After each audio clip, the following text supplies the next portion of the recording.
ഇപ്പം നിങ്ങൾ ഇപ്പോൾ ഭർത്താവിൻ്റെ കള്ളുകുടി മാറാൻ പ്രാർത്ഥിച്ച്, അല്ലെങ്കിൽ അയാളുടെ സംശയ രോഗം മാറാൻ വേണ്ടി പ്രാർത്ഥിച്ചു. അപ്പം 2 ദിവസം അയാളുടെ സംശയം മാറി. അപ്പോൾ ദൈവമേ ഉടമ്പടി ഏറ്റ്, നേരത്തെ പോകേണ്ടതായിരുന്നു എന്നൊക്കെ പറയും. കുറച്ച് കഴിയുമ്പോൾ അയാൾക്ക് പണ്ട് പത്രക്കാരനെ മാത്രമേ സംശയം ഉണ്ടായിരുന്നുള്ളൂ, ഇപ്പോൾ ഇൻസ്റ്റാൾമെൻറ്റുകാരനെ കൂടി സംശയമായി. അതാണ് പ്രശ്നം. ഒരാഴ്ച പുള്ളിക്ക് കുഴപ്പമൊന്നുമില്ലായിരുന്നു, പത്രക്കാരനെ മാത്രമേ പുള്ളിക്ക് പണ്ട് സംശയം ഉണ്ടായിരുന്നു. ഉടമ്പടി എടുത്തപ്പോൾ ഇൻസ്റ്റാൾമെൻറ്റുകാരനെ കൂടി സംശയമായി. പകച്ചുപോയി നമ്മൾ പെട്ടെന്ന്. അപ്പോൾ എന്ത് ചെയ്യും?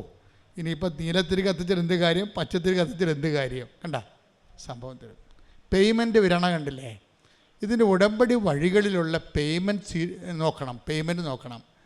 അത് ഇതിനകത്ത് നമ്മൾ എന്ത് വിശ്വസിക്കണമെന്ന് പറഞ്ഞാലും നമ്മുടെ അപ്പനേക്കും അമ്മയേക്കും മക്കളും എല്ലാവരും ഏക്കും, പക്ഷേ ദൈവം മാത്രം ഏക്കത്തില്ല. ടെസ്റ്റ് ഉണ്ടെന്ന് പറയും. ഇത് ടെസ്റ്റെന്ന് പറഞ്ഞ വിശ്വാസമാണോ? ഇത് മരണം വരെ ടെസ്റ്റുകളുണ്ടാകും. അതാണ് ഈശോ പറഞ്ഞ പ്രലോഭനങ്ങൾ ഉണ്ടാവേണ്ടതാണ്. നിൻ്റെ കർത്താവ് എന്ത് പറയുന്നു അതനുസരിച്ച് ചെയ്യാനാണ് നീ ഉടമ്പടി എടുത്തിരിക്കുന്നത്. അത് നിന്നെ ഉയർത്തുകയും നിലനിർത്തുകയും ചെയ്യും. കാര്യം അവൻ്റെ നാമം എല്ലാ നാമങ്ങളെക്കാൾ ഉന്നതമായ നാമം.